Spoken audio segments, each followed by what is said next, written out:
well. Amen. And so there's other churches, fundamental Baptist churches across the country. I like to watch their services and sermons. And there's one church in Oklahoma. The pastor just started on a Wednesday night a series through the book of 1 Peter. I found that interesting, so I'm looking forward to listening to him correct everything wrong that I've said about it the last several weeks here. But fascinating book of the Bible here. It talks a lot about holiness. We saw that in chapter 1. So be ye holy. It says, for I, the Lord your God, am holy, quoting from the book of Leviticus. So that's certainly a theme here in 1 Peter, but also this idea of suffering. We've talked a lot about that. Yeah. And we'll continue that here in chapter number 4. We'll begin in verse number 12. Verse number 12. He says, Beloved, think it not strange concerning the fiery trial which is to try you, as though some strange thing happened unto you. But rejoice, inasmuch as ye are partakers of Christ's sufferings, that when his glory shall be revealed, ye may be glad also with exceeding joy. If ye be reproached for the name of Christ, happy are ye. For the Spirit of glory and of God resteth upon you. On their part he is evil spoken of, but on your part he is glorified. But let none of you suffer as a murderer, or as a thief, or as an evildoer, or as a busybody in other men's matters. Yet if any man suffer as a Christian, let him not be ashamed, but let him glorify God on this behalf. Yeah. For the time is come that judgment must begin at the house of God. And if it first begin at us, what shall the end be of them that obey not the gospel of God? And if the righteous scarcely be saved, where shall the ungodly and the sinner appear? Wherefore let them that suffer according to the will of God commit the keeping of their souls to him in well-doing as unto a faithful Creator. Amen. So we'll tackle these verses here today. He starts off again in verse number 12. And twice in verse 12 he uses the word strange. Isn't that strange? No. But he used the word strange there. Think it not strange concerning the fiery trial which is to try you, as though some strange thing happened unto you.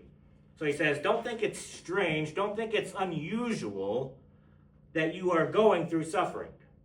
Don't think that it's out of the ordinary for you that you are going through suffering, that you are going through a trial, that you're going through a difficult time. This is not an unusual thing. We shouldn't think that we're the only ones going through something. Yeah. We shouldn't think that, we shouldn't have the why me attitude Yes, sir. when we're going through suffering, when we're going through a trial. Sometimes, again, when we're in the middle of something, we can sometimes tend to think that. We start thinking, why me? Yeah. Why am I going through this? I've been trying to be faithful to the Lord. I've been trying to serve God. I've been faithful. Why me, Lord? Yeah. I look at all these wicked people in the world, and they're living it up. They're having the time of their life, and nothing's happening to them. Yeah. That's really the attitude of the psalmist. You read Psalm 73, and he talks about that. Mm-hmm. Until I went to the house of God, then I understood their end. Mm-hmm. Yeah. Yeah.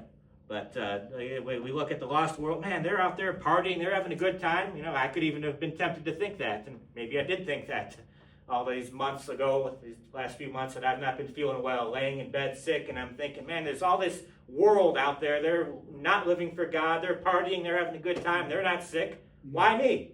Yes, sir. Why am I going through this? We start thinking, man, I'm the only one going through this. Yes, sir. Woe is me. And we start looking at ourselves like we're the only ones. And Peter here says, don't think it's strange.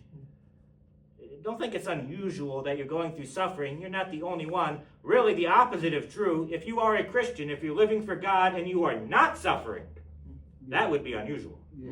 If you're not going through a difficult time, that would be unusual. Suffering, going through these fiery trials, it is a normal part of Christianity. Every character in the Bible that was greatly used of God Yes, sir. had to go through some pretty difficult times. That's true. Had to Amen. go through suffering. Now, obviously, we think of Job. And by the way, you have not gone through what Job has gone through. No. Right. No. Sometimes I've heard people say, man, I feel like Job today. Well, no, you don't. Yeah. I am not denying that we can have difficult experiences in life, but nobody has ever gone through what Job has gone through except Job himself. That's right. Yeah. That's right. I mean, to have your house destroyed by a whirlwind, and to have your wife turn against you, and to lose 10 children, and lose all of your cattle and livestock and all your finances, not just in one day, but in just a few moments. Mm-hmm. And we sometimes don't realize how quickly these things happened to Job. Yes, sir.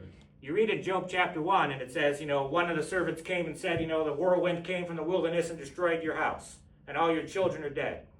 While he was yet speaking, another one of the servants came and said, this happened, and all the cattle died. While he was yet speaking, another servant came. You could read that in just about 30 seconds. Yes, sir. In about 30 seconds' time, Job lost it all. Yes, sir. He wasn't having a bad day, he was having a bad minute. Yes, sir. That's how quickly all of those things happened to Job. And of course, his wife turning against him, his friends, which became his enemies almost in a way, as they began to heap things upon himself. And certainly Job, we think about him and the suffering and the things that he went through. Think about King David.